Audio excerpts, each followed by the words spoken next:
მოგესალმებით ძვირფასო ტელემაყურებლებო, მე გახლავართ ექიმი ნუტრიციოლოგი ელისაბედ ლიზი კუჭავა, ჩვენ ახლა ვიმყოფებით ზაქარია როჭკაშვილის გასტროენტეროლოგიურ კლინიკაში სკულავში და დღეს ჩემი სტუმრები არიან ბატონი ზაქარია როჭკაშვილი, ექიმი გასტროენტეროლოგი და ბატონი გია სულაქველიძე, ექიმი ფსიქოთერაპევტი. ეს არის ტელეკომპანია პეკატივის საავტორო სამედიცინო გადაცემა ესკულაპი, რომელიც გადის ტრადიციულად 4 შაბათს, ტრადიციულად 20 საათზე.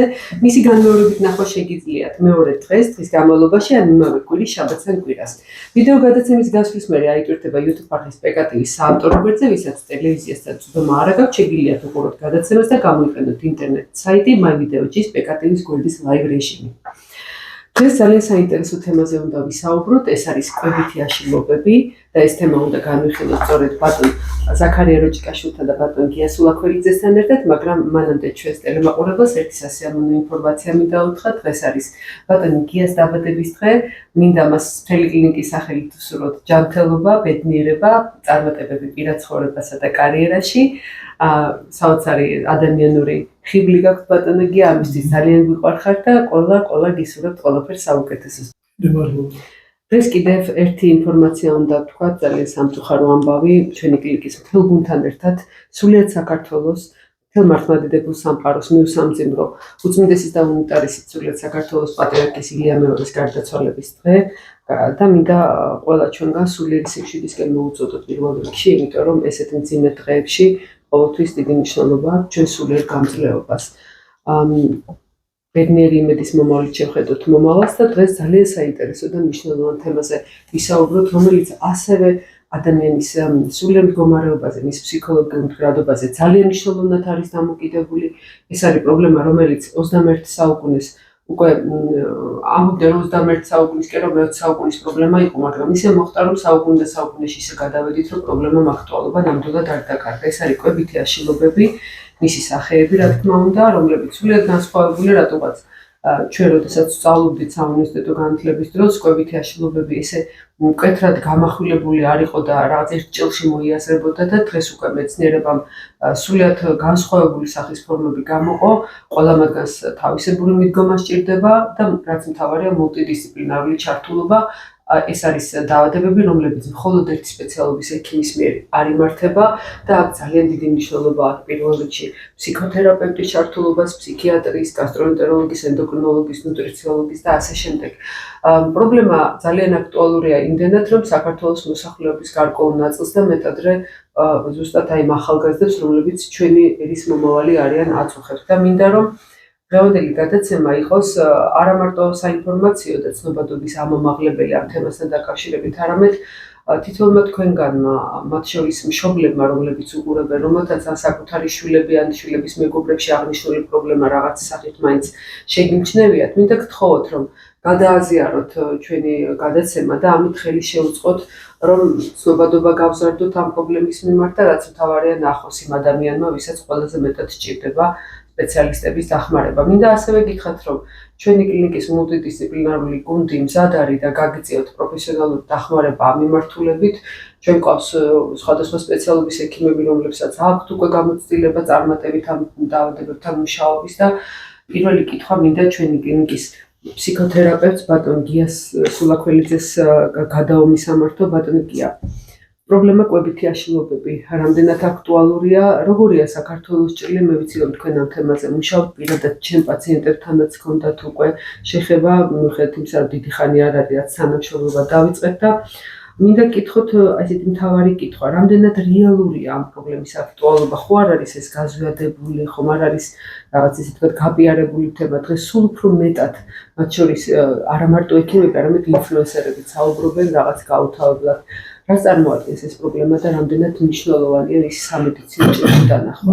რა არის, მე დავიწყებდი ასე, რომ პირველ ხმას მე ვთხოვდი ბატონ ზაქარიას, იმიტომ რომ ეს არის ფსიქოსომატური მდგომარეობა, ამიტომ ჯერ ორგანიკით დავიწყოთ ის, რაცაც ბატონი ზაქარია ხედავს თავისი ინსტრუმენტით, თავისი ჩახედულობით, თავისი ანამნეზით ყველაფერი და მე ჩავერთვები.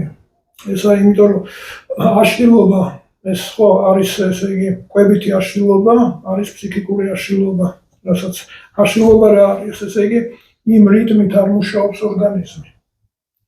აი ელემენტარულად რო ავიღოთ მაგალითად ჩვენ სიკეთე გვინდა და ყავა დავასხით ჩავყარი ჩაქარი. ხო, ადამიანმა შეუკვეთა შაქარი თქვა 1 კოვზი, 2 კოვზი, რამდენიც არის და მივართვით. დალევს ის ყენდობა, რომ ჩვენ მივაწოდეთ მას ის რაოდენობა შაქრიანი ყავის, რომელიც მას სჭირდებოდა და რაღაც ემწარა.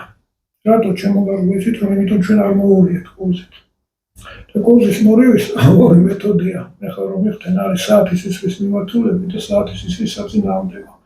ჩვენი მუშაობა რაც არის ფსიქოთერაპიული, ძირითადად ამ მოძრაობებზეა. მე გავშლი ნელ-ნელა, ეს არის კლასიკური მიდგომა ჩვეულებრივად, რომელიც ანატომიურია და არის მეორე კიდე, რომელიც ალტერნატიულია და რომელიც ნელ-ნელა შემოდის ცნობიერებაში.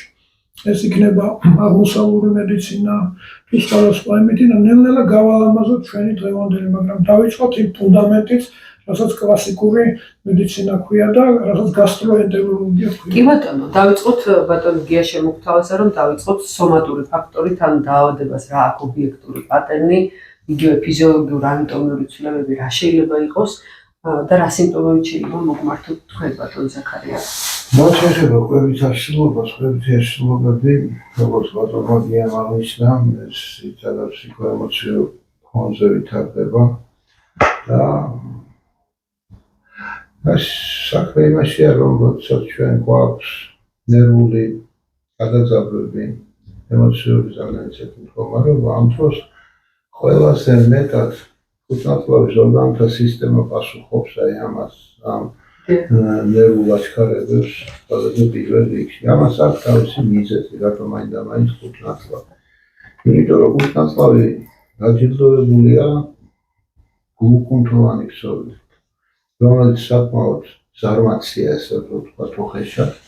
მას არ შეუძლია ისეთი მძლავრი მუშაობის შესრულება, როგორც გულს შეუძლია. გულს შეუძლია წუთში დაახლოებით 200 დარტყმაც განახორციელოს, ისე რომ არ დაისმასოს, ხო? მაგრამ ხუთნათლავს ადამიანს შეუთხართ ჩვენ, რომ მოდი 1-50 ლუკმა ჩაყლაპე 1 წუთში, ეს წარმომადგენელია. იმიტომ რომ უბრალოდ 50 ხლობს სჭირდება 50 შეკუმშვა. ეს არ შეუძლია კულტურამ ქსოვილს. ამიტომ სულ მცირედი აჩქარებების, ანუ ბრძანებები ნერვული სისტემიდან მოსულ ბრძანებების შეკუმშვაზე, როგორც კი ცოტათი მოემატებს, პირველ რიგში სპაზმურად ერთვება ხოლმე სპაზმების წარმოშობით ერთვება ხუთნათლავის ტრაქტი. ზუსტად ამ სპაზმური უბნებიდან იწყება რეფლუქს ტავლები, ასე ვთქვათ, ანუ ანტიპერისტალტიკური ტავლები, რომელიც ფუნქციურად არღვევს ხუთნათლავის მუშაობას. ხუთნათლავის ფუნქციური მოშლობები ოდითგანვე იყო ცნობილი, მაგრამ დღეს ფაქტიურად, ასე ვთქვათ, ეპიდემიაა მისი და პანდემიაა. სტრესული ცხოვრება უფრო მეტად ბატონო. იმიტომ რომ რაც მეტად მოიმატა შფოთვამ ადამიანისა, მით მეტად მოიმატა ფუნქციურმა მოშლობებმაც. მაგალითად, თუ მე როცა სტუდენტი ვიყავი და გასტროენტეროლოგიას გავდიოდი, თერაპიას გავდიოდი, ხო? იმ პერიოდში გასტროენტეროლოგიურ მომართვიანობაში ფუნქციური მოშლობებით პაციენტების მომართვიანება იყო სულ მაქსიმუმ 10%, მეტი არა 10-დან 1 ადამიანს შეიძლება ქონოდა ეს დიაგნოზი. იქ უფრო ორგანული დაზიანებების მოძებნა ხოლმე. რა თქმა უნდა, ეს ორგანული დაზიანებების უკვე მაშინვე იყო, ეჭვი რომ გამოწვეული იყო ფუნქციური მოშლობების შედეგი. მაგრამ დღესდღეობით ყოველი 10 პაციენტიდან 10 თუ არა 9 მაინც ფუნქციური მოშლობით მოდის. ამიტომ აიღო ზუსტად ჩვენმა კლინიკამაც გეზი აკეთკენ ძალიან დიდ ყურადღებას აქცევს ფუნქციურ მოშლობებს და არ არის აუცილებელი რომ ფუნქციური მოშლობების დროს დიდ დაზიანებები იყოს უკვე ორგანული დაზიანებები ხუთნათლავის ტრაქტში, მაგრამ პაციენტს ყველაზე მძიმედ რა აწევს ხოლმე თუ იცით ამ დროს მიდის დაუთეთიკეთებს ან გასტროსკოპიას ან რენტგენს გადაიღებს და პრაქტიკაში შეიძლება პირდაპირ დაუბრუნებია რომ შენ ჯანმრთელი ხარ, არაფერი არ ჭირს ხუთნათლავს. ეს არის ყველაზე ერთი პაციენტისთვის. დიდი მადლობა ექიმებო, რომ მე ჯანმრთელი ვარ და ნახეთ რომ არაფერი ჭირს, მაგრამ მე ცუდად ვარ. მე მაწუხებს. კი ბატონო. შეიძლება ანატომიური ჯანმრთელობის და ფუნქციური მოშლილობა კუჭ-ნაწლავის ტრაქტი არის ის, შეგვაქვს ხოლმე, რომ ეს ის ორგანოთა სისტემა, რითიც ჩვენ გარემოსთან უშუალო კონტაქტს ვამყარებთ.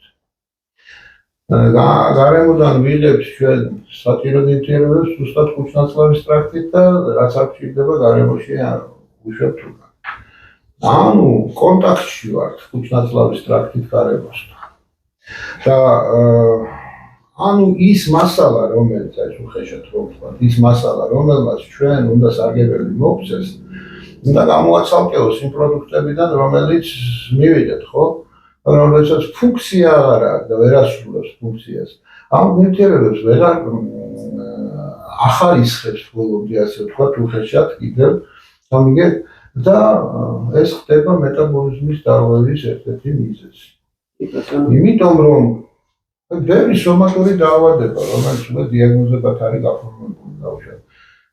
კუჭსა და თორბოთგუჭა-ნაწლავის წყურვანი დაავადებები, საყლაპავის წყურვანი დაავადებები, დიაბეტი, ცხიმოვანი ინფილტრაცია, სტეატოზის ღრიცხვის. ეს მეტაბოლური დარღვევების შედეგია. მეტაბოლური დარღვევების შედეგი არ მიმდინარეობს ნივთიერებათა ცვლა ისე როგორც საჭიროა, ფუნქცია დაერღვა ამ დიდ ქარხანას, ადგილგასაგები რო იყოს პაციენტებისთვის, ხან ვადარებ ხოლმე ამ კუჭ-ნაწლავს და შინაგან ორგანოებს, რაც ქარხანა, სადაც ყველა რგოლს აქვს თავისი ფუნქცია და რომელიც სპინდლად უნდა შეასრულოს და თუ ყველა ორგანო ამ ფუნქციას სპინდლად ასრულებს, ადამიანს ნამდვილად აქვს რესურსი, რომ იცხოვროს 300-400-500 წელიწად. იმიტომ ეს არის ძალიან კარგად ჩაკეტილი და მოწესრიგებული სისტემა, რომელსაც თვითგამკურნების ძალიან დიდი უნარი გააჩნია, მაგრამ რა არღვევს ამას არასწორი იმპულსაციები, არასწორი ბრძანებები მუშაობაზე და შესაბამისად მედივარ ბოლოს და გამოდის ისე, რომ ჩვენ როდესაც სომატურ დაავადებებს მივსდევთ მხოლოდ დაიწყება ჯერ კუჭ-ნაწლავის ხურნალობით, მერე ამას მოყვება კარდიოლოგიური პრეპარატების ყოველდღიურება, მერე კიდევ გადაი თუ არ მივხედეთ ნერვულ სტატუსს, ხო? მერე აუცილებლად ჩაერთვებიან ენდოკრინოლოგები თავიანთი დიდი არსენალით, მერე აუცილებლად ჰეპატოლოგები ჩაერთვებიან, მერე ჩაერთვებიან სისხლთა ექიმები და ასე შემდეგ ბოლოს გამოდის, რომ ადამიანი სვავს ერთდროულად 15-16 ტაბლეტს სხვადასხვა ორგანოში, ყველაფერს საცალტენ გურნალობს, მაგრამ ამ დროს სრულიად საკმარისი შეიძლება აღმოჩნდეს აი ამ ბრძანებების მოწესრიგება ნერვული სისტემიდან, რომ სწორად იმუშაოს და შეთანხმებულად იმუშაოს ჩვენმა შინაგანმა ორგანოებმა. აი რა ვიცი, კი ბატონო, ზაქარია, საინტერესო არის ის კვებით აშლობებთან დაკავშირებით, რომ რადგანაც საზოგადოება ინფორმირებული არის მხოლოდ ერთი დაავადებაზე, ამ ოჯახიდან ანორექსიაზე, ნაკლებად იციან შედარებით ბულიმია და თვითონ ჭარბიწონის გამოწვევი სინდრომებიც, სიმპტომებიც, რომლებიც ასევე კვებით აშლობებშია, იგივე პიკა აშლობა, რომელიც ამას მიზეზია ბულიმიაც არ აღნიშნა, არ თქვია დაავადებად, იმიტომ რომ ამას ეძახიან, რომ კარგი მადა აქვს ადამიანს. და არა მარტო კარგი მადა, ბატონ ზაქარია, ეს არის დაავადებების ჯგუფი, როდესაც თვითონ პაციენტი ძალიან ხშირად არ აღიარებს დაავადების არსებობას და არ არის მზად იმისთვის, რომ მიმართოს ექიმს და მკურნალობა დაიწყოს. თუმცა არსებობენ პაციენტები, რომლებიც ჩვენ კლინიკაშიც ყავს ესეთი, როდესაც მოდის და უკვე თვითონ არის შეწუხებული პრობლემით და საწყის ეტაპზე ბატონმა ზაქარიამ ძალიან კარგად აღნიშნა, შეიძლება ორგანული დაზიანება არც ფიქსირდებოდეს, არც ლაბორატორიულად, არც ინსტრუმენტალური კვლევით, მაგრამ უკვე გვიან ეტაპებზე, როცა კვებითი აშლობა საკმაოდ აქტიურად უტევს ორგანიზმს, რა თქმა უნდა, სხვადასხვა გამოვლინებებიც აქვს. ყველაზე მნიშვნელოვანი ამ დაავადებების მკურნალობაში არის პაციენტის მზაობა, ბატონო გია, თქვენ როგორ ვიტყოდით იმისთვის, რომ მოგმართოს საერთოდაც და აღიაროს პრობლემის არსებობა. მე კონკრეტულ მაგალითს გეტყვით. ბოლო დროს შემოვიდა მოდაში, როდესაც არის ჭარბწონიანობა, ჭარბწონა მიდიან უცხოეთში და იკეთებენ ოპერაციას. უცხოეთში, აქ იკეთებენ. მაგრამ ვისაც ცოტა ისეთი ამბიციები აქვს აი უცხოეთში გავიკეთეს, მაგრამ მექანიზმი ერთი და იგივე, რაღაც ნაწილი, კუჭის ნაწილი უნდა ჩამოიჭროს, რატო რომ შემცირდეს. ხო? მეტი არაფერი, მექანიკურად უნდა შემცირდეს და ეხლა ჩვენ შემთხვევაში, როდესაც არის ასეთი მდგომარეობა, ჩვენ იგივეს ვაკეთებთ, ოღონდ აქ არის ფსიქოქირურგია ქვია.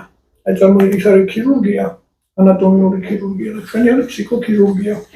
ანუ როგორ ეხლა აი წარმოიდგინეთ, ქართულ ვარიანტზე გადავიყვანთ, არის სუფრა, ჭირის სულხინის სუფრა და არის თამადა. თამადა თუ არის მოწესრიგებული და ცნობილი თამადები იყო რამდენიმე, ის თამადა რითი იყო ცნობილი, ხმით კი არა, ხმის ტემბრით. ის იყო აკადემიურობით, ყველას თავთავის ადგილს მოურჩენდა, მოადგილეს აირჩევდა, იქ მერიქი ყველაფერი და ეს არის თამადის პრინციპი, ამ თავის ტვინი. არის თამადა, რომელმაც იცის ზურგის ტვინი და არასთავარი ვისცელარული ტვინი, ან მუცლის არეში, აი მზის სროლის მიდამოში ეს ნერვული წნულები, რომელიც ჩვენ მუშაობაში ხელს გვიწყობს. დიდი აქცენტი არ არის ამაზე გაკეთებული, მაგრამ ჩემთვის ეხლა როდესაც ფსიქოთერაპია მიმდინარეობს, ეს არის ცალკე თემა, ჩვენ ვაკავშირებთ თავის ტვინს, ზურგის ტვინს და აი ამ ადგილს. ანუ აქ უნდა იყოს კომფორტი. და არასთავარია სიმაძღრის ცენტრი, ანუ მიიღო მცირე რაოდენობით საკვები, ინფორმაცია წავიდა თავის ტვინში, რომ მე უკვე მაძღარი ვარ. ის აღარ იღებს უკვე იმ რაოდენობას, რაც ჰქონდა, თქვა 100 გრამი. თავიდანვე შეეჩვია. ისე პირობითად 100 გრამი. ჩვენ როდესაც მის გონებას დავიყვანთ ჯერ 90-მდე, მე 80-მდე, ესა და რა ხდება ახლა? ორგანოები, რომლებიც არის კუჭის მიერ შევიწროებ, კუჭი გაფართოვდა და გვერდით მის გარშემო რაღაც ორგანოები არის, ისინი არ შეჭმუხმული. მიიწია, ხო? და კუჭმა აიღო თავისი დიდი უფლებები აქ მოცულობით.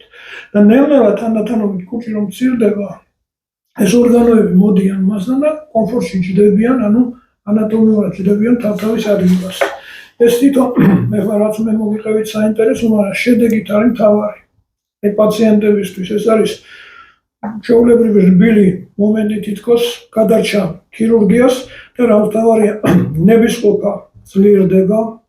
ნებისყოფა ძლიერდება, კავშირი თავის ტვინსა და გარდა ამისა ეს ბულემია იწვევს სხვადასხვა გადახრებს, სხვადასხვა. ანუ იქ არის უძილობა, რაღაც დარღვევები სხვადასხვა და ამას რომ მოვაწესრიგებთ მე, ხო? აქ გამოჩნდება მისი მე მიყვარს რომ ვეუბნები რა არის შენი ჰობი. ადრე რა ქონდა, აი ჰობი. და ეს პრაქტიკულ თემას. ნუ იცით რა, 6 წლის ვიყავი, ხატავდი რაღაცა ჩაბნინი. ჩვენ ამას ავაწყობთ, იქ რაც ფარულად იყო ჰობი, ის ჰობი ამოდის მაღალ დონეზე და შეიძლება იმან გადააჭარბოს ძირითადს. ანუ ყველაფერი რაც მას ანუ აქცენტის გადატანა ხდება კვებიდან საყვარელ საქმიანობაზე, ბატონო. კვება რა არის? კვება არის ამ შემთხვევაში სიამოვნება. თავისთავად საქმიანობა. თავისთავად საქმიანობა. მაგრამ რა არის კვება? კვება არის საჭმელი. ხო? საჭმელი სანამ კუჭი ჩავა, მანამდე უნდა პირის გულ შეიგზნოს, ეს კარგია თუ ცუდი. ესე იგი რეცეპტორები უნდა დაატრიალონ და თქვა, რომ რა კარგია და მე გავუშვებ. ჩვენ არ ვიცით ახლა უმეტესობა არ იცის სად მედის, საკლაპავი სად არის, კუჭი სად არის, იცის რომ უნდა წავიდეს და როგორ არის პერისტალტიკა მოწყობილი, რომ მიყვება, იქიდან ფერმენტები, იქიდან ის ცილებს, მიიღებს იქ ნახშირ წყლებს, იქ ვიტამინებს, იქ ენერგიას და ანაწილებს და ყველაზე უფრო საინტერესო და ჩამწრელი შეკითხვა მაქვს ხოლმე ჩემი ის ჰობია ვეუბნები ახლა პაციენტს და თქვენც თქვათ. სპილო თუ გინახიათ, ზოოპარკში უმეტესობას უნახია. რაღაც საიტყენ უკვე საუბარი, იმიტომ რომ არ იყოს ეს სტანდარტული და რაღაც ლამაზად იყოს გასახსენებელი, იტყვიან რომ თქვათ, გიამ იქ სპილო მოიყვანა თავის სეანს. კარგი. დაახლოებით რას იწვევს სპილო? 2 ტონა, 3 ტონა, 5 ტონა, ხო? კარგი. გინახია ხო როგორ და დიდი სპილო. სპილო რას ჭამს? ხორცს ჭამს, არა რას ამბობ, აბა რას ჭამს? სტაფილო, კომბოსტო, ესენი რაც აქ, მაგრამ ვეგეტარიანელია, ხო? ხორცს ვერ აჭამს. საოცრება, ვეუბნები. კი, მაგრამ სპილო ის მასა, რისგან არის, ჩალისგან არის ისა. კუნთებია, ხო? კუნთებია. ესე იგი, რა ხდება, რა საოცრება ამ ქარხანაში? რომ მიიღებს ჩალას, მიიღებს თილას, მიიღებს კომპოსტოს, სტაფილოს და რა გარდაქმნა ხდება, რომ კუნთად იქცევა. ეს არის ურთულესი რაღაც, აი ფანტაზიის დონეზე, როგორ ხდება ამების გადაწყობა. ეს ჩადო ღმერთმა, სპილო არ ფიქრობს იქ. სპილოს აქვს თავისი ამბავი, რამდენი ჭირდება იმდეს იღებს, ცხოველი ჩვენ ჯობია. გელი როშევა მაგალითად ცხოვრების ფარაში, ხო? ერთს მოიკიდებს, დანარჩენს კბილს გაკრავს მარტო. ეს მიზაზარდი, რომ ეს ენერგია დახარჯოს. ამიტომ ბევრი რაღაცები ჩვენ უნდა ავიღოთ ცხოველებისაგან. აი ეს სიმაძღვრის ელემენტები, ესმით? აი რო უყურებენ ბავშვები რაღაცა და მერე ჭამენ. არის რაღაცა მომენტი, რომ შენ twini უნდა გადაიყვანო სხვა რაღაცაზე. პირველი რაც არის დღეს, ეს არის კვების დარღვევა. კვება. თვითონ. არის თქვა კალორიული კვება, არის არაკალორიული კვება, ყველაფერი, მაგრამ პირველი რაც არის, ეს არის კუჩი ჩავა თუ არა. საჭმელი, იმან ინფორმაცია უნდა მიიტანოს ეგრევე twinამდე. აი ეს კავშირი უნდა ავიღო twinამდე, რომ მე მივიღე ის რაოდენობა, რომელიც საკმარისია. აი ეს არის ცენტრთან კავშირი. აი ეს რაც არის, ხა ფსიქოსომატიკა, რასაც ახლა წარმოიდგინე. პირველად არის მიზა შედეგობრივი დამოკიდებულება, აიშალა რაღაც ნერვები, ინერვიულა კაცმა და მერე სრული გამოჩნდა. ანუ ბატონ ზაქარიასა მიდინა პოსტფაქტუმ. უკვე. ამიტომ პროფილაქტიკური არის მაგალითად, ჯერ ჩვენთან მოდიან რაღაცა დისკომფორტი აქ-აქა, თუ ნახე რომ იქ ორგანოშია გადასული, უკვე სპეციალისტთან უშვებ, რომელიც ნახულობს თავისი ინსტრუმენტალური მეთოდით. ბატონ ზაქარია, თქვენ გიყვართ ხოლმე ამ თემაზე საუბარი, ჩვენ ერთ-ერთ ინტერვიუში ახსენეთ კიდეც ეს ფაქტი. დღესდღეობით საკუთი გახდა ადვილად ხელმისაწვდომი. და მაგალითი მოიყვანეთ, როდესაც საღამოს თბილისში გაილიო, უამრავი სწრაფი კვების ობიექტია, უამრავი ესე ფასტ ფუდები, ასე ვთქვათ, ხო, ეს რაღაცა საცხობები ათასნაირი და ადამიანმა დაიწყო უსისტემოდ ხელმისაწვდომი კვების გამო რეგულარულად ჭამა და ეს რეალურად არის ერთ-ერთი ფსიქოლოგიური რეგულარულად არა. გამუდმებულად, პერმანენტულად. ხო, რეგულარულად ჭამა კარგია, შუდი არ არის რეგულარულად. თან რეჟიმი დაუწოდა, ბატონ ზაქარია, ღამე ძილისწინ შეიძლება გახვიდე, იმიტომ რომ ეს რაღაც ის არის. საქმე ისიც როგორ არის. და საკმაოდ მაღალკალორიული საკვებითაც. რამდენი დღეს არის? პაციენტებთან ერთხელ პაციენტმა მკითხა, ანუ ვერ ვებრძვი ამ გემოთმოყვარეობას. გემოთმოყვარეობა არის ყველაზე დიდი ცოდვა ჯერ მართლმადიდებლებს მიმართ. ასევე მუსლიმებშიც გემოთმოყვარეობა დიდ ცოდვად ითვლება და ასევე იუდეველებშიც. კითხვა დაუსვი ერთხელ ახალგაზრდა ადამიანს, რომ ქართულ ლიტერატურას თუ იცნობთ. კიდევ მეტნაკლებად ვიცნობ. რომელ საუკუნიდან ჩდება ქართულ ნაწერებში სუქანი ადამიანის გმირი. რა თქმა უნდა, მე-19 საუკუნიდან. ლუარსაბი. პირველი გმირი იყო ეს ლუარსაბ თათხარიძე, რომელიც ახლა ჩამოსულმა ელია ჭავჭავაძე ჩამოვიდა პეტერბურგიდან და შეხედა, გადახედა, გადმოხედა იქაურობას და ნახა ეს სუქანი ხალხი და მთელი ეს თავადაზნაურობა გააერთიანა ლუარსაბ თათხარიძეში. რატო მანამდე ვერ იპოვით ვერც ჰაგიოგრაფიულ ნაწარმოებებში ვერც სუქან ადამიანს. ხო ესე. სუქანი ადამიანი მართლა მე-19 საუკუნეში დაჩნდა პირველად საქართველოში. რატო?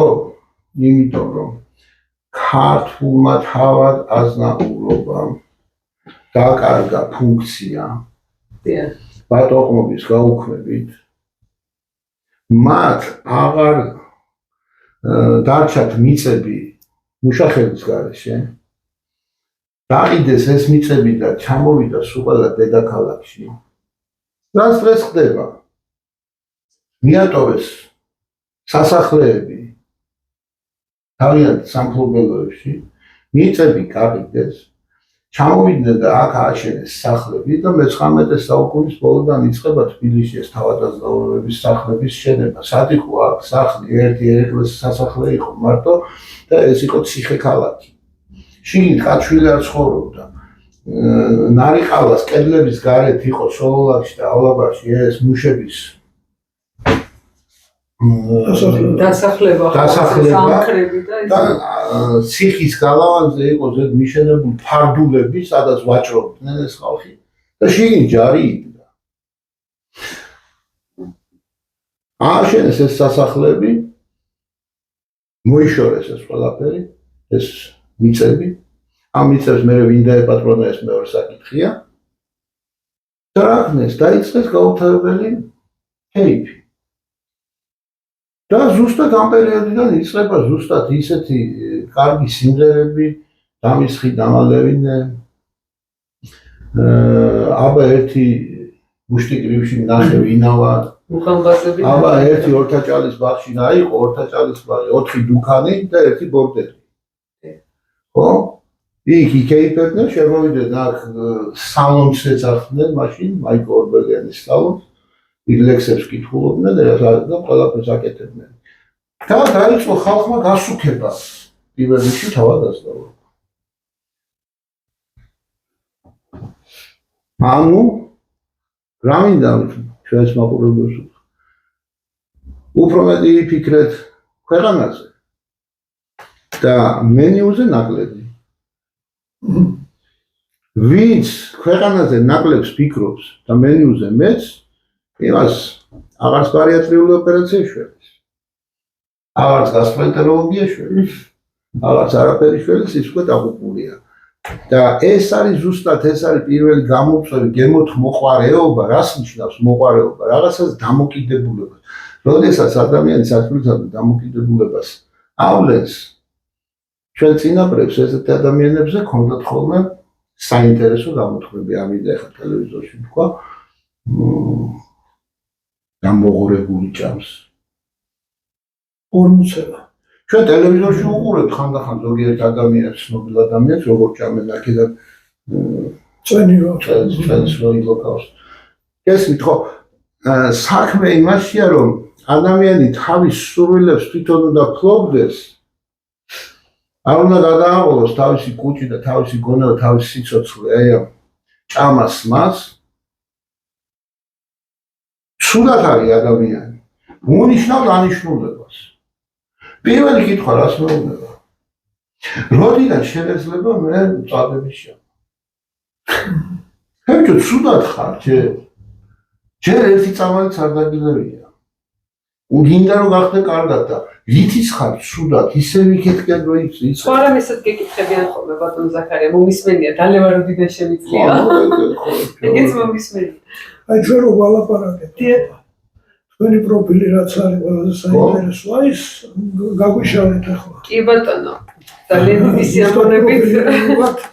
ახლა შეაჯერეთ ჩვენი ისტორია და შუაში რო ზიხარ სიმბოლურად ახლა. კი ბატონო, ბატონია, ძალიან საინტერესო არის ამ ოჯახში დაავადებების ის რომ აბსოლუტურად განსხვავდებიან ერთმანეთისაგან, როგორც კურნალობის სქემით, ისე გამოვლინებებით, მაგრამ აქვს ერთი საერთო, რომ ძალიან ახლო კავშირი აქვს ფსიქოთერაპიასთან სამკურნალო მეთოდიკის თვალსაზრისით ვამბობ. ძალიან დიდი მნიშვნელობა აქვს ამ დაავადების კურნალობაში ღრმა ბავშვობიდან დაწყებული პატერნების ჩამოყალიბებას და აი ერთ-ერთი ძალიან საინტერესო კვლევა არსებობს, როგორი მნიშვნელობა აქვს ბავშვებში შემდგომში კვებითი აშლილობის ფორმირებაში მშობლების მხრიდან დაჯილდოების ტრადიციის არსებობას. აი თუნდაც როცა ეუნება დედაიმეცადინე და კამფეტს გაჭმევ. მიირთვი და შოკოლადს გააკეთე რაღაცა და შოკოლადს მოგცემ. ტკბილეული ამ შემთხვევაში ბავშვის ფსიქიკაში ისახება როგორც ჯილდო და ამ ჯილდოს ფენომენს ის დიდასაკშიც მერე ქვეცნობიერად უკვე ისე ხდება, რომ ტკბილეული ხდება მისთვის ესეთი რაღაცა სიამოვნების და მერე ხელფას რო აიღებს, მერე აუცილებლად ჯილდოც უნდა და მიდის ხელი. კი ბატონო, ჯილდოც უნდა და ჯილდო თუ ტკბილეულს უარყოფს, მაინც საკუთთან არისო დაკავშირებული. მისთვის და ის ადამიანები ძალიან საინტერესო კვლევა ის ადამიანები რომლებიც შეგნებულად აღარ იღებენ საკვებს, იმიტომ რომ თავის ხელზე ფიქრობენ, მე იტანჯებიან, იმიტომ რომ არ მიიღეს ის ჯილდო. ანუ ეს ქვეცნობიერი რაღაცების ჩამოყალიბება ძალიან ღრმა ასაკიდან იწყება და თუ აი ეს ძველი სკოლები რომლებიც გვასწავლიდნენ რეგულარულ კვებასთან დაკავშირებით ბავშვთა ასაკში რამდენ ხელა მნიშვნელობა ქონდა პირველი მეორე საკვების მიღებას და რაღაცეების აი სწორად ამას ქონია უდიდესი მნიშვნელობა, იმიტომ რომ დიდ ასაკში, მით უმეტეს გარდატეხის ასაკში, როდესაც ძალიან სერიოზულია ესეთი გავლენები იგივე მოდის ინდუსტრიის, ინფლუენსერების, რომლებიც პროპაგანდას უკეთებენ, თუნდაც ანორექსიის შემთხვევაში დაბალწონას. ამ ბავშვებში უკვე ეს თემა იმდენად სასიცოცხლოდ მნიშვნელოვანი ხდება. ცოტა ხნის წინ მე და ბატონ ზაქარიას ჰქონდა ერთი ინტერვიუ საუბარი ჩაწერილი, სადაც ჩვენ ესეთი საკითხით წამოვჭერით. როცა ბატონი ზაქარია გაფართოებულ ბარიატრიულ ოპერაციებზე საუბრობდა, რა თქმა უნდა ჩვენ მომხრე ვართ და თვლით რომ სავალდებოა ეს ოპერაციები მთელ რიგ შემთხვევაში, მაგრამ არ უნდა გადავიდეს მოდის ასე ვთქვათ მაშინ ზღვარში. პანაცეათ არ უნდა არის. კი ბატონო, რატომ? იმიტომ რომ გარდა იმისა, რომ აი რა შეიძლება იყოს სუფთად სამედიცინო თვალსაზრისით გართულებები, არის ერთი ძალიან სერიოზული ფაქტორი. ბარიატრიული ოპერაცია თუ გაკეთდა ესე რუტინულად, ხალხის ნაწილში წამოვა თავისთავად ცხოვრების პროპაგანდა ძალიან დაბალი ზონისკენ, იმიტომ რომ ბევრი მათგანი უკვე ნორმალურ ზონას სდება, იმდენად დაკლებული აქვთ. ხა მე ჩემს ახლობლებშიც ვხედავ და გარემოცვაშიც. ეს უკვე თავისთავად ბადებს, თუ 10 კაციან სამეგობროში 5 გაიკეთებს ბარიატრიას, მე-6 უკვე შეიძლება ჩვეულებრივი წონითაც ფიქრობდეს რა გააკეთოს, რომ წონა დაიკლოს. იმ შემთხვევაში თუ მას ექიმი არ გაუკეთებს ბარიატრიას, ის უკვე იწყებს ფიქრს იმაზე, როგორ შეიმციროს წონა. ანუ ზოგადად დაბალი წონის პროპაგანდა, რა თქმა უნდა, აუცილებელია, მაგრამ ზღვის ფარგლებში და არა ისეთი სახით, როგორც ჩვენთან ხდება, იმიტომ რომ მე ვიცი, რომ უკვე საუბრობენ იმაზე, რომ ჩვენ ერთ-ერთ მოწინავე ქვეყნად გავედით. მაშინ, როდესაც კვებითი აშლილობის ის ფორმები, რომლებიც ჭარბწვებასთან არის დაკავშირებული, ფსიქოთერაპიით ადრეულ ეტაპზე ძალიან კარგად იმკურნება.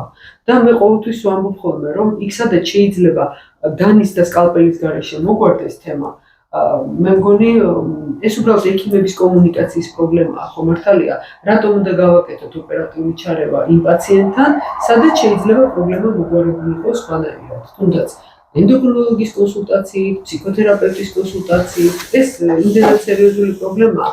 მეცაც გეტყვით, ის პაციენტები, ვისაც უტარდებათ მსგავსი ოპერაციები, მე თავისთავად საჭიროებენ ამ სპეციალისტთან, ეს რიგულიც გაწყვეტილია.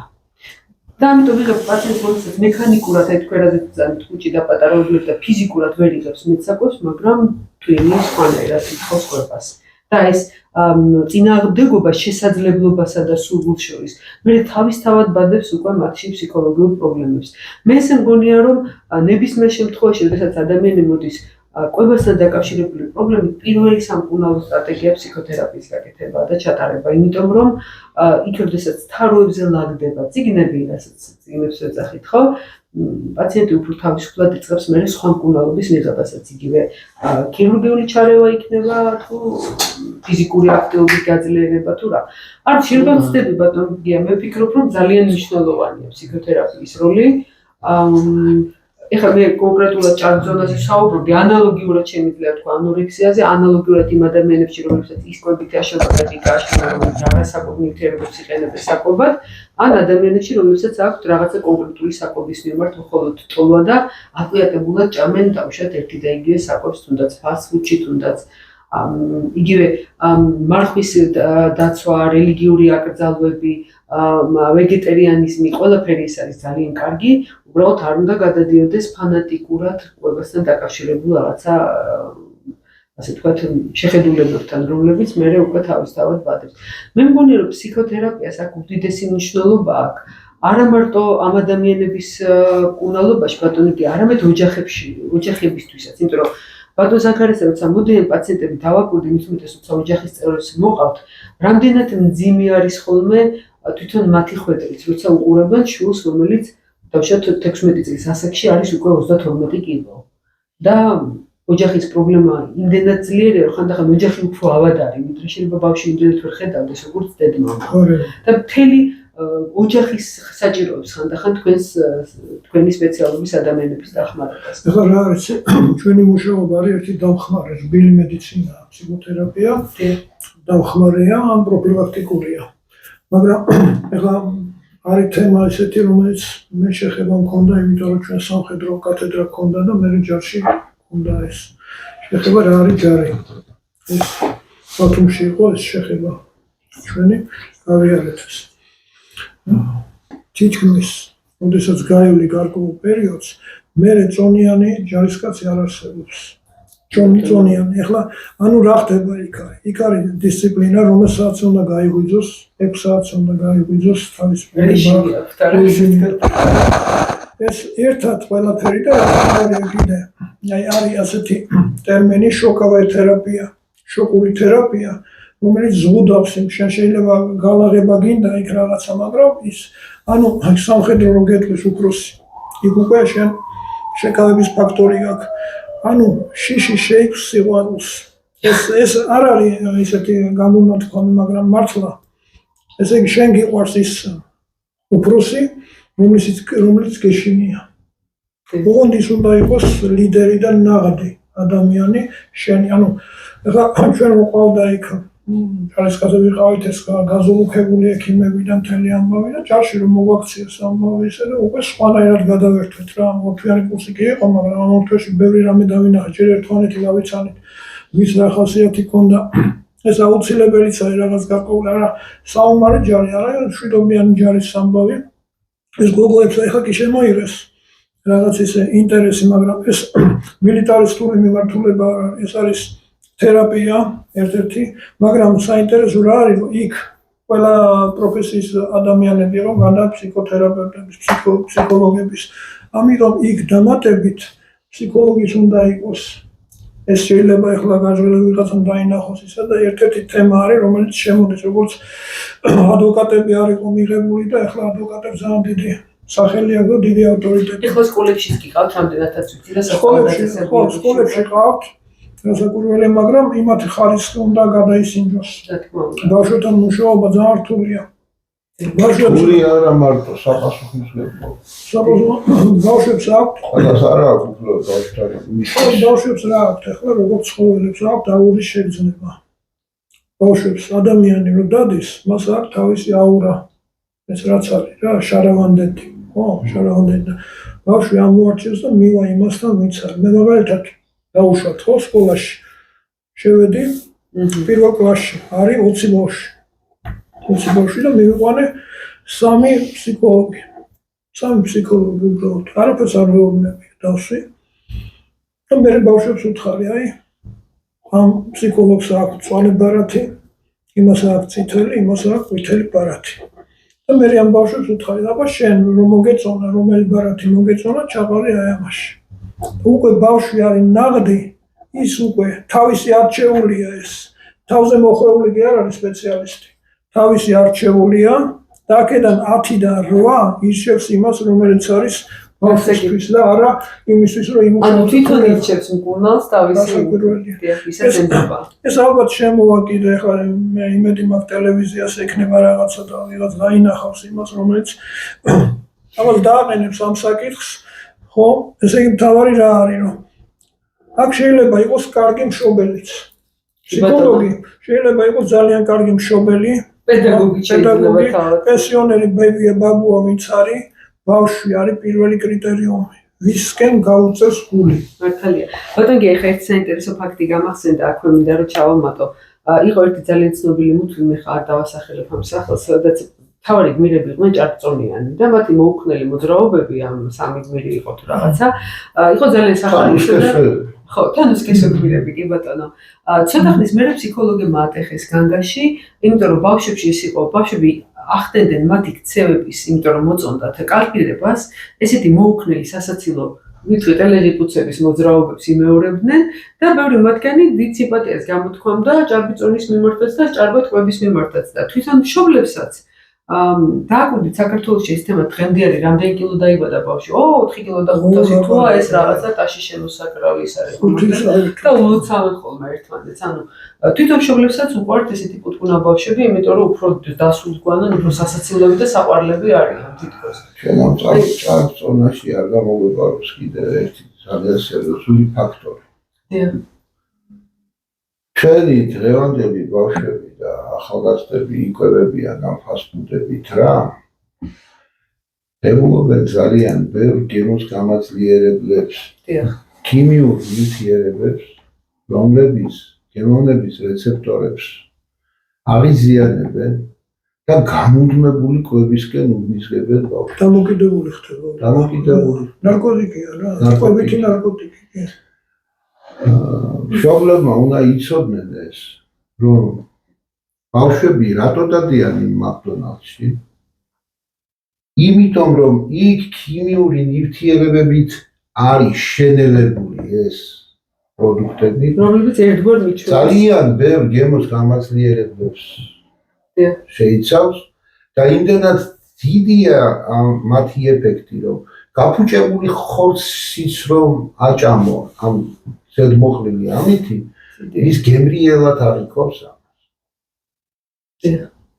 და ეს ნივთიერებებია ზუსტად ის, რომელიც ასტიმულირებს ტვინში ისეთი ჩვენს ორგანიზმში ისეთი ნივთიერებების გამომუშავებას, ისეთი ჰორმონების გამომუშავებას, რომელიც პასუხისმგებელია შიმშილზე. და ფაქტიურად როგორ შეიძლება რომ ნამცხვარს იყიდებოდეს და ზედ ვარგისიანობის ვადა ეწევოს 2 წელი. ხო, აი ბარნი რო გამოდის, რა არის? კი, ძალიან ბევრი ესე. როგორ შეიძლება კექსი იყიდებოდეს, კექსი კრემიანი კექსი, რომელსაც წელიწად ნახევარი და 2 წელია ვადა. საქართველოში ყველაფერი იყიდება. ერთხელ ისიც თქვი, რომ სუპერმარკეტში მინდოდა საჭმელი მეყიდა, შევედი, სავსეა მაღაზია, მაგრამ საჭმელი არ იყიდება. არ არის ის საჭმელი. ის არის როგორ კონსერვი არ არის საჭმელი ხალხო. ძეხვი, რომელსაც ვარგისიანობის ვადა აწერია 3 წელი, 4 წელი, ის არ არის საჭმელი.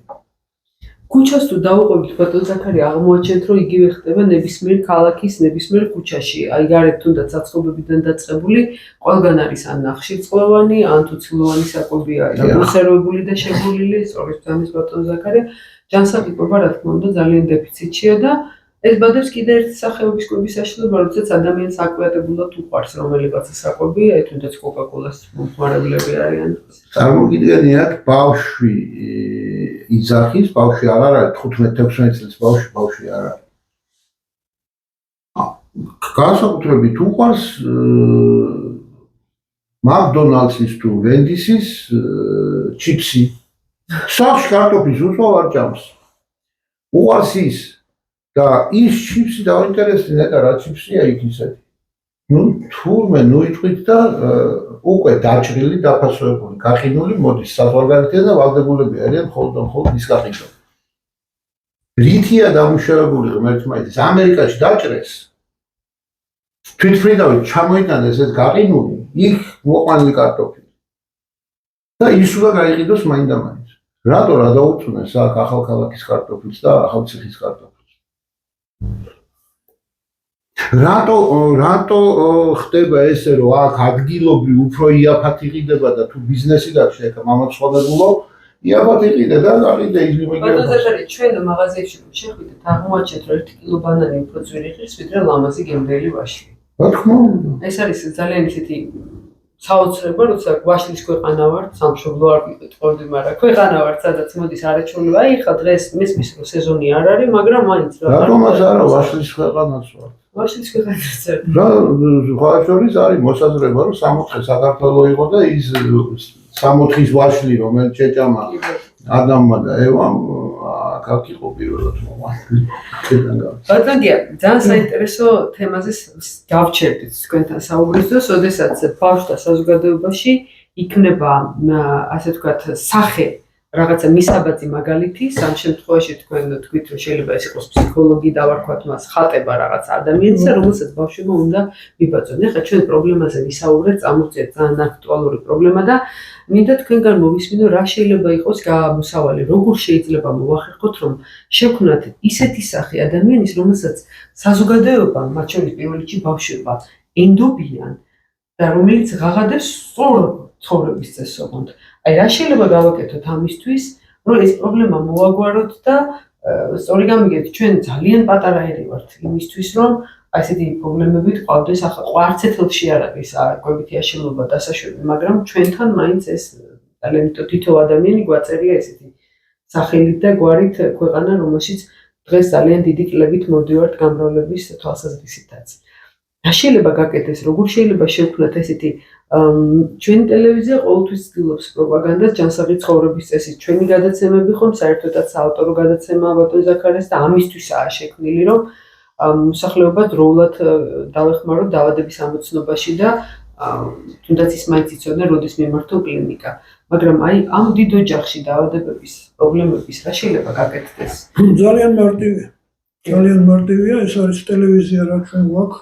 ხო? ეხლა მაგალითად მე პირველი შეხება მაქვს, შვილი მყავს გოგონა პატარა, 3 წლის. და უყურებ რითი ერთობა. ხო, ეხლა ყველა ერთნაირად ეთქვა რაღაც პროგრამები აქვს.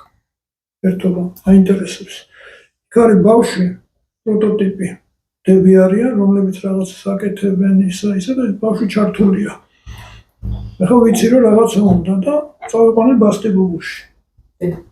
ასეთი კმა ყოფილი მე არ ყოფილვარ. ესე იგი ბავშვმა იქ იგზნო რომ თავისი მსგავსები არიან, ყველაფერია იქ ასავლიან და ჩვენ თუ ამ ტელევიზიაში ხარ რასაც ჩვენ ვაკეთებთ ეს განაცხადია იმისი რომ ალბათ იქნება ერთი პატარა საბავშვო გადაცემა უნდა იყოს, ბავშვი მოიყვანო და ბავშვები ისეთი ბრძენები არიან შეიძლება რომ ჭიხში ჩავაყენო. ამიტომ ან თვითონ გვიკარდა ხო რა გავაკეთეთ შემდეგ ეტაპზე. ზუსტად ის ხო გეუბნებით, რომ ბავშვები აი თუ შეუქმნ თავისუფლება და დიდაქტიკა არ იქნება შენი მხრიდან მაინც გააკეთე. მე არასოდეს ბავშვს არ ვეუბნებ ამას და მე ვეუბნებ ეს. ასე ხო არ ჯობია. ამიტომ ეს არის შეფარული ამბავი, ძალიან საინტერესო. ამიტომ ეხლა ჩვენ რაც შეგვიძლია გავაკეთოთ, მე შეიძლება ხო გეუბნებით. ერთ-ერთი გადაცემა ხო არის ეს ყულაფია, ეს პოლიტიკური გადაცემებია, ესეა ყველაფერი. ხო, ეს არის უკვე წარსული. ეს არის შედეგი. და სამომავლოდ რაც არის, რომ აი მომავალ თაობარის ვისაც ჩვენ ფიქრობთ, იქნება კარგი თუ ჩვენ ავმოვიჩევთ ფენომენ ბავშვებს. აი ჩვენ მაგალითზე გეტყვით და ამით დაამთავრებ სკოლაში. ხო, სკოლაში. მე-9 კლასში შემოვიდა მასწავლებელი, ხატვის, ხაზვა. აი დავცინოდით რა ხაზვა ხატვა. არაფერი არ უთქვია, თვითონვე დახატა, მოიტანა თავისი ნახატები, ეს ქართველი კაცი, მაგარი კაცი და 20 ბავშვი ვიყავით, 20 ბავშვი, 20-იან დავიწყეთ ხატვა. იმდენად დავიწყეთ ხატვა, რომ ყველას უნდა ჩაებარებინა აკადემიაში. პედაგოგი სამბოძველი და რატო ეს ბასტიბულო? აქ არიან კაცები, ადამიანები, რომლებიც ბავშვობენ. ბავშვობას თამაშობენ გესმენდა ფსიქოთერაპიაში ჩვენ უნდა კოჭი უგონოთ რა თანასწორი არის დიახ. ეხლა მაგალითად არის ბავშვები ხანდახან მოყავთ ხოლმე ესეთი რომლებიც ვერ წარმოიდგენ ახლა და ესეთი გამოთქვა მაქვს ახლა ისეთი ბავშვი ყოლია რომ კედლებზე დარბის ხოლმე ეს მართლა და მე დავდებ კედლებზე გამიგეთებია სეანსები და მე გაიტრუნებიან ხოლმე და მოდიან ჩამეხუტებიან ეს ველური ბავშვები და მე ვეკითხები შენ რას გზნობ ყველას ვეკითხები ჩვენი სეანსის მერე რას გზნობ ერთი იმას გზნობს მეორეა ბავშვის თქმა საინტერესო რომ არ ვიცი ეს გავიმეორე თუ არა აი შენ რომ მოდი ხარო აქ რაღაცას რომ მიკეთებო შიგნი როგორც თმები მე ვარ ცნება თვალები მეხუჭება და მე გამახსენდა ძალიან საინტერესო ამბავი ჩემ წიგნში მაქვს იქა პარიკმახერი იყო ჩვენთან პარიკმახერი ბავშვებს ხოიც არ უყვართ. ხო და ანუ კაცები არა და სუსანა იყო პარიკმახერი. სომეხი ქალი ძალიან კარგად მახსოვს სუსანა. და რატო იყო ისა რომ ბავშვები მიდიოდნენ ქალთან მაინც და ხარიხას გადებდა აქ პატარა ბავშვებს დამძდარიყავი და სუსანა იწყებდა ამას. მე ხუჭებოდა თვალები და მეძინებოდა. იმიტომ ბიოველი ქონდა სუსანას. არც იცოდა თვითონ სხვადასხვა სომხებს თავის გენეტიკური ამბი ძალიან საინტერესო ის ველია. მithumet თუ შენაჯვარია ქართველთან და სომეხ რაღაცა გამოდის ძალიან საინტერესო და მე ძალიან გვიან მივხვდი რომ თუმე ასეთი ადამიანები არიან და ყველა ბავშვი მიდიოდა სუსანასთან წამოყვანე. არ იცოდნენ რა იყო, რა ფენომენი იყო, მაგრამ აი სუსანა გაუკეთებდა ყველაფერს და ბავშვი გაგადრულა. ანუ რა არის კიდევ ბავშვს აქვს გზნობადობა, აურის გზნობა, შეგზნება არის და ეს არ უნდა გაუფუჭდეს. ესმის ეს უნდა დაინახოს. როდესაც არის 3 ადამიანი მოდის, ხო? და სამივე არის ნათელი. იმ ნათელში ნათელს აარჩიეთ. სამივე ბნელია, ერთ-ერთი უნდა აარჩიოს ნაკლებად ბნელი. ამიტომ ჯერ ჩვენ უნდა გავფიქროთ ეს ადამიანი რა კატეგორიის არის, ხო, რომ მივიყვანოთ ბავშვთან. ყველაზე ძვირად ღირებული უნდა იყოს პედაგოგი. ხო, იმიტომ რომ იმ ბავშვის სულს აფაქიზებს, ხო. და ამიტომ რასაც ახლა ჩვენ ვაკეთებთ, ხო, ჩვენ არ არის გადაცემა გადაცემისთვის. ჩვენ რაღაცას ვეუბნებით ინფორმაციას და ვიღაცა ერთი დაიჭერს ამას და იტყვის და აი მოდი ეს გავაკეთოთ, მე მაქვს ამის საშუალება, მე შემიძლია სტუდია მქონდეს და თქვენ წამოდით და გადაიღეთ ესა. ნახოთ როგორი გაგრძელება იქნება. თვითონ საზოგადოება შეიცვალა. მინდა დავამატო თქვენს კითხვას მსგავსი პასუხი ესეთნაირად რომ წერად თქვენ კარგად ახსენეთ რომ სამი სუბიექტი იდგა მწვანეები თუმცა მაინც დავასახელებ ეს იყო ტელევიზიები რომელსაც ბაზარდნენ ხო ბავშვი ზუსტად ტელევიზიით თუ დააჩვენებდნენ დადებით გმირებს არა მსუქნებს, არა მახინჯებს, არამედ ძალიან ლამაზებს, რომ ბავშვებს მოუნდათ ლამაზად ცხოვრება. ბავშვებს მოუნდათ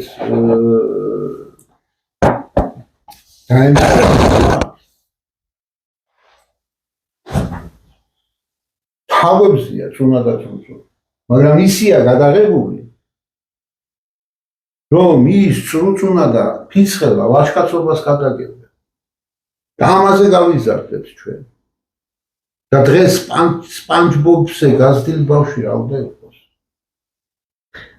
მithumetes ჩვენ ძალიან საინტერესო ზღაპრები გვაქვს. ძალიან. არა ინტერესო და აბა მიხედეთ აი შვილი ყავთ, ერთი ყავთ ეს შვილი. ეს პატარა ხო, ეს პატარა. ჩვენი შვილები საერთოდ იცნობენ ქართულ მულტფილმებს. ქართულ ფილმებს საერთოდ არ უყურებენ ჩვენი ბავშვები. აბა კითხები დავსვათ ჩვენ საახლობლოში ახალგაზრდა 20-22-23 წლის ბავშვთან სლამდე რამდენს აქვს ნანახი იმის ბიჭები.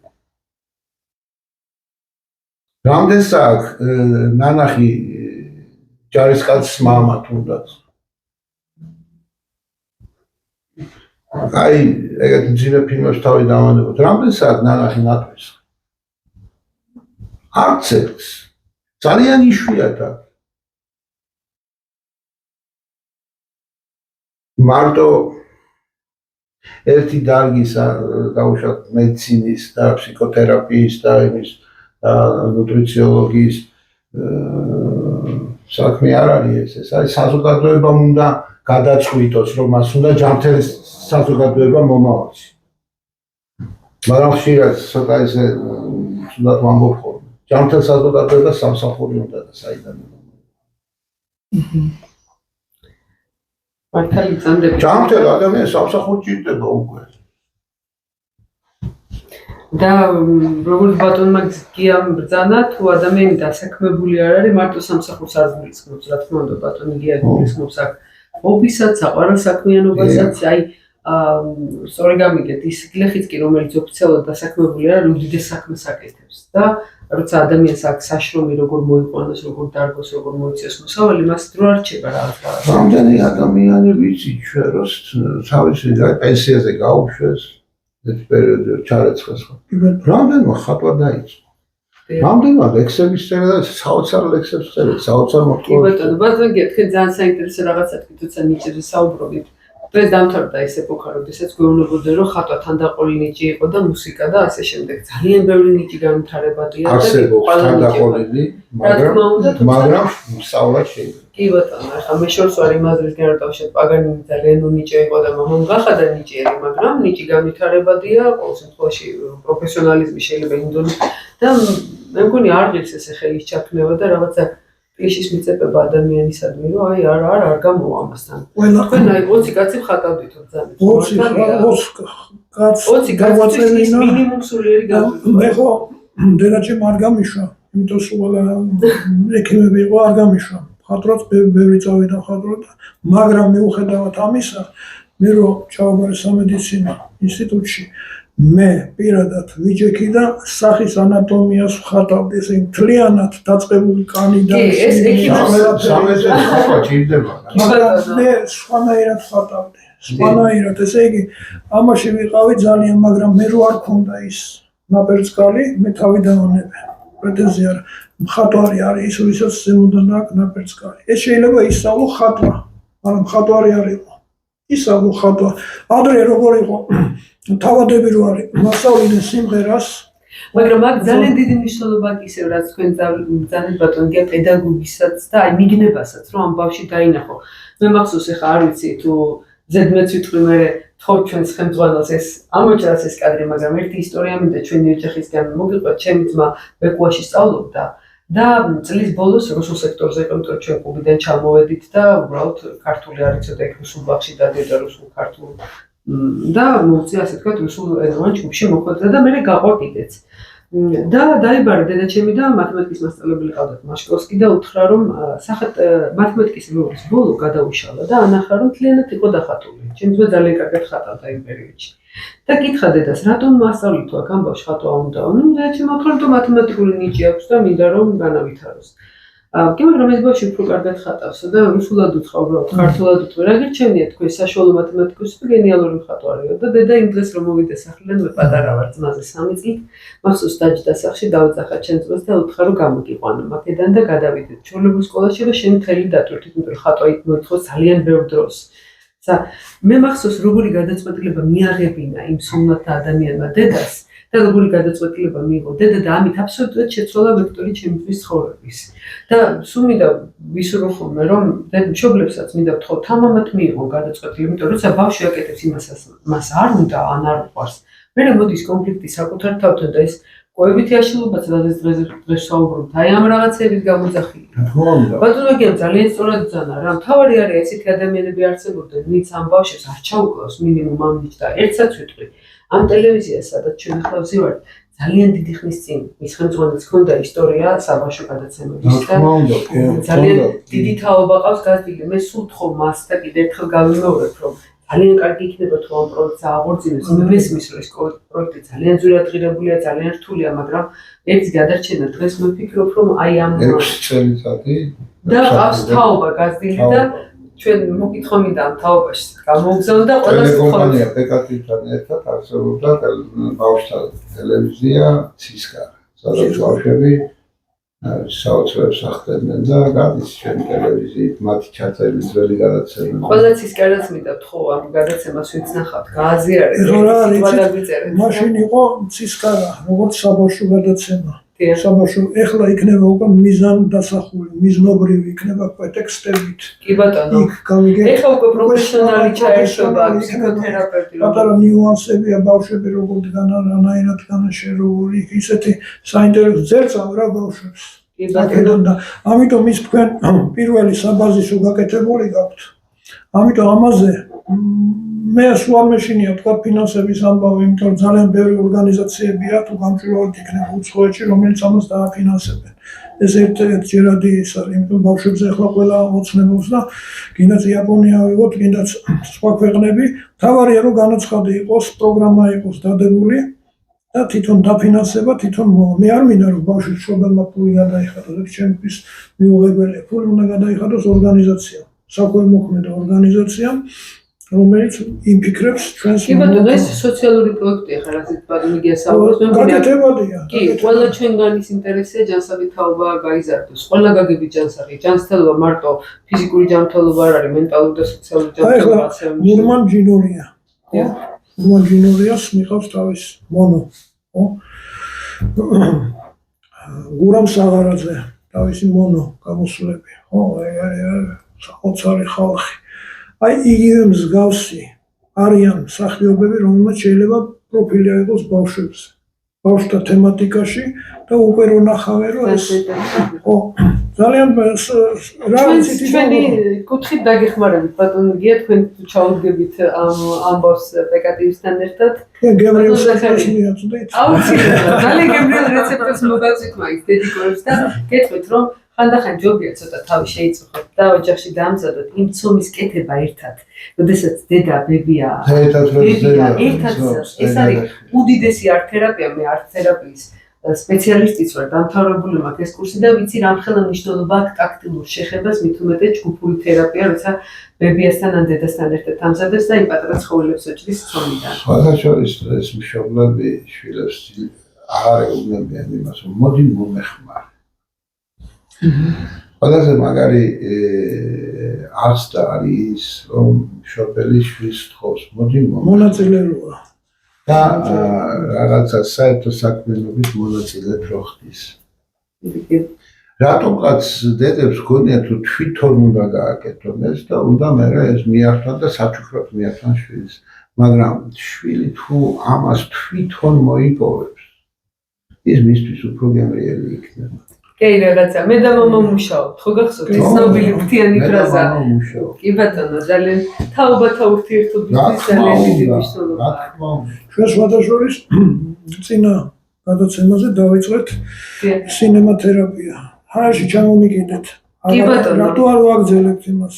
კი ბატონო, აი ხა აი ხა თერაპიაზე გამახსენდა. და ლაივში მივდივართ და ვისმენს მთელი საქართველო და არა, რო ვისმენს, იმიტომ ეს მოხვალო დაუმალო ეს რაღაცა და ჯერ ჩვენ უნდა ვიკამათოთ იმაში. ბატონო, მე ბავშვობაში მახსოვს იყო ესეთი არაჩვეულებრივი გადაცემა ილუზიონი, რომელსაც დიდი სიხარდით ველოდებოდით და განსაკუთრებით მიყვარდა ის შესავალი, რომელსაც ქალბატონი ტატა თვალწრედზე და ზეფაშვილი აღარ მახსოვს სახელი კითხულობდნენ ფილმის გარჩევას, იმიტომ რომ მე პატარა ვიყავი და ეს ერთადერთი საშუალება იყო ჩემ კომუნისტურ ბავშვობაში მომესმენა პროფესიონალების მიერ. მე უნივერსიტეტში ვესწრაბოდით ხოლმე სტუდენტობის დროს გიორგი გვახარიას ფილმი და ეს იყო ძალიან საინტერესო, იმიტომ რომ ის რასაც მე ვერ ხედავ, ისინი ხედავდნენ და მიხსნიდნენ.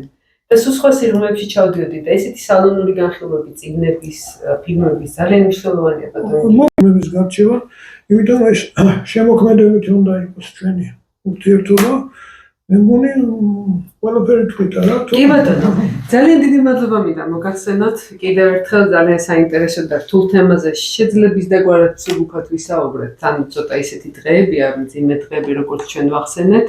ბატონი გია დამეთანხმება ერისთვის, ამიტომ ყველას მინდა გამძლეობა და იმედიანობა გისურვოთ. ბატონ გია კიდევ ერთხელ მინდა მოგილოცოთ თქვენ თქვენი დაბადების დღე, ჯანმრთელობა და ბედნიერება გისურვოთ და იმედს ვიტოვებ, რომ ძალიან მალე კიდევ შევხვდებით ერთმანეთს, თქვენთან საინტერესო ყოველთვის საუბარი და არა მარტო საინტერესო, არამედ ესეთი დადებითი ენერგიით ვიმუხტებით ჩვენს და მაყურებელს. ბატონ ზაქარია, დიდი მადლობა.